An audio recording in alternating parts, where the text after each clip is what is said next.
When the whirlwind of the Winter Olympics spins to a close this weekend, the host city, Pyeongchang, South Korea, will settle down to a life beyond aerial flips, half-pipe pretzels and metronomic North Korean cheerleaders.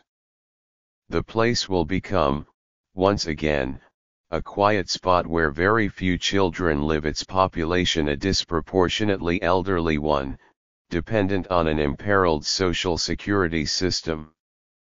Pyeongchang played a happy Olympic host, but its everyday economic reality highlights an existential threat shadowing South Korea. It's not, or not only, the North Korean missiles and nuclear weapons arrayed across the border just 50 miles away. The more intractable danger is a demographic time bomb already starting to detonate across South Korea and all over East Asia. Japan, with its shrinking population, has long been the region's pacesetter for demographic doom. But South Korea's fertility rate has plummeted to one of the lowest in the world, barely more than one child per woman. Throw in rising life expectancy, and South Korea is now aging faster than any other advanced economy on Earth. Between 1975 and 2015, its median age soared to 41.2 from just 19.6.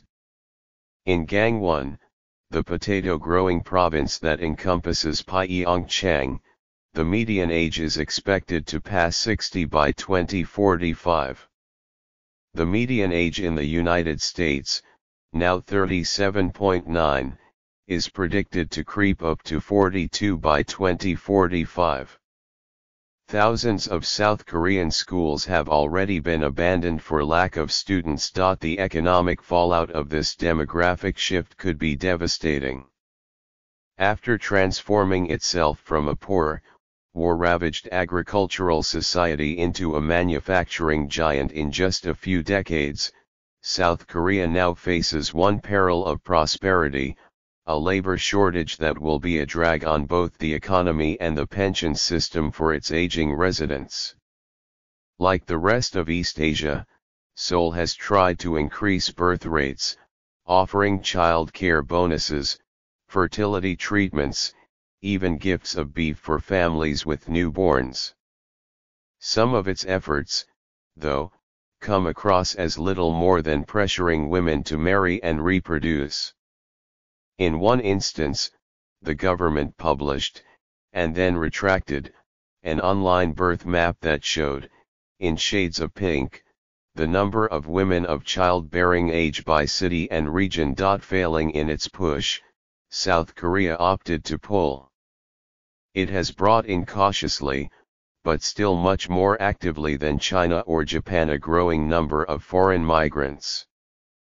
Back in 1990, the country was so insular that it had fewer than 50,000 foreign nationals.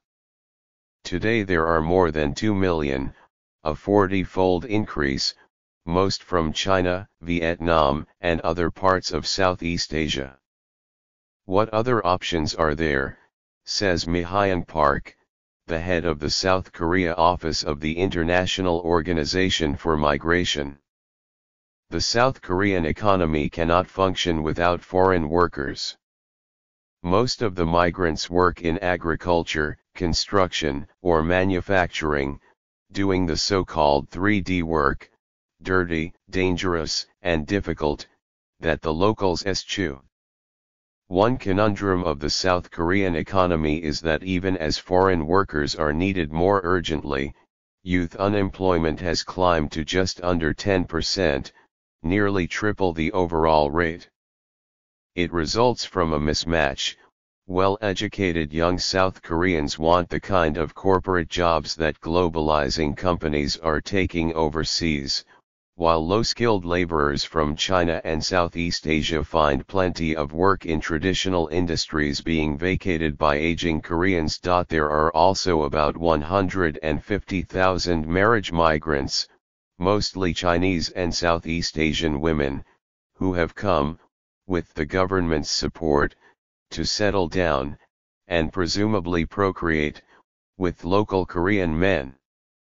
Though some of these marriages have ended in divorce, more than 5% of the children born in South Korea are now multi-ethnic. By one estimate, foreign-born or multi-ethnic Koreans will make up an estimated 10% of the entire population by 2030. Immigration may seem like an obvious answer to any labor crisis. South and Southeast Asia have an abundance of poor, young, underemployed workers, while East Asian economies, including those of Korea, Japan, Singapore, Hong Kong, and Taiwan, need to replenish shrinking labor forces and reinvigorate, even repopulate, their societies. And the benefits run both ways. In 2015, according to a recent World Bank report, immigrants sent more than $430 billion in remittances to developing countries, 3 times the total global aid to them. The World Bank's president, Jim Yong Kim, who moved to the United States from South Korea as a child in 1964, has argued that, with the right set of policies, immigration can be an engine of economic growth. If countries with aging populations can create a path for refugees and migrants to participate in the economy, everyone benefits, he said in 2015. Yet immigration has long been anathema in South Korea, as it is in China and Japan.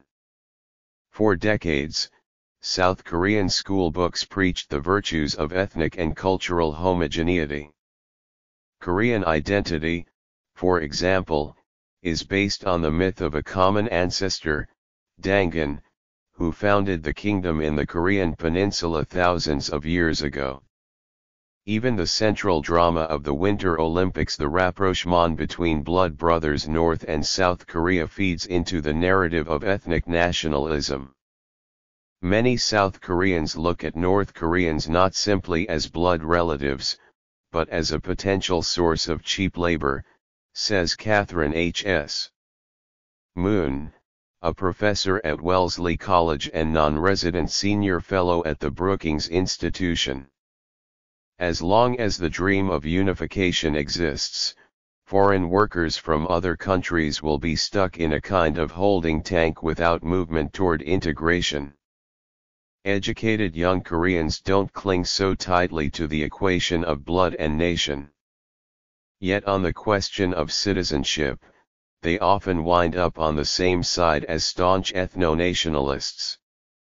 Though more tolerant of foreign workers, the younger generation is also wary of letting them become citizens, lest they dilute the nation's identity, an attitude that seems to have stiffened during the country's prolonged economic slump.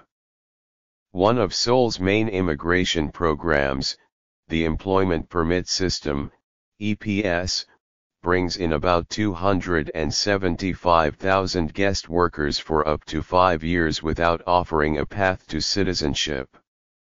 Some human rights activists say the EPS so strictly binds workers to a single employer that it is akin to slavery, and migrants leaving the program have swelled the ranks of undocumented workers in South Korea to more than 200,000. Seoul is more welcoming to ethnic Korean migrants from China. Known as Joseonjok, they are the descendants of Koreans who arrived in northeastern China in the late 19th and the 20th centuries, fleeing famine and, later, Japanese occupation. The more than 600,000 Joseonjok, who are granted less restrictive visas, are concentrated in the construction industry.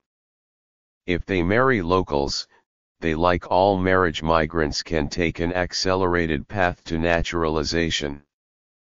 Few outsiders, though, have become citizens faster than the 19 foreign-born athletes, from Germany, Canada, and elsewhere, who joined the South Korean Olympic team to help it compete in some of its weaker sports, like ice hockey and luge.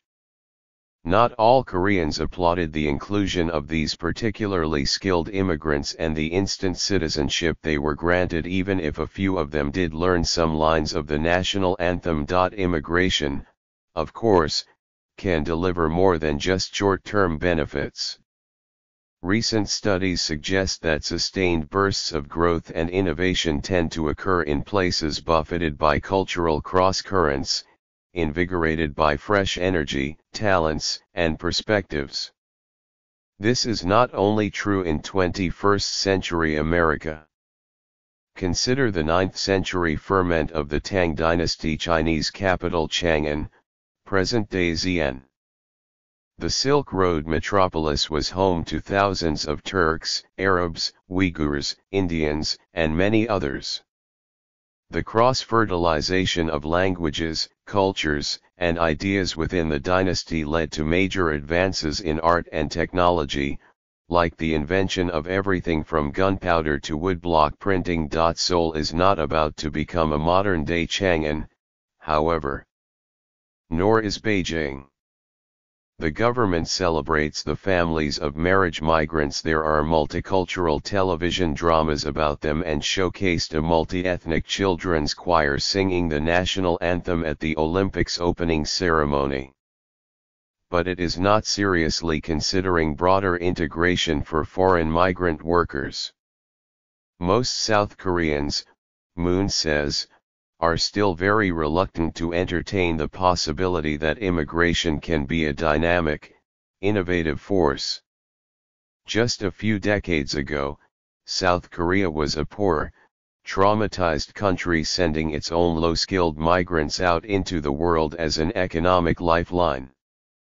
It should be a point of pride that the country's rapid development, the so-called miracle on the Han River, has turned it into a magnet for Asian immigration.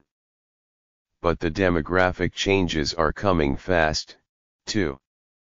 The demand for foreign workers will only intensify, says Park from the International Organization for Migration, so South Korea better prepare itself.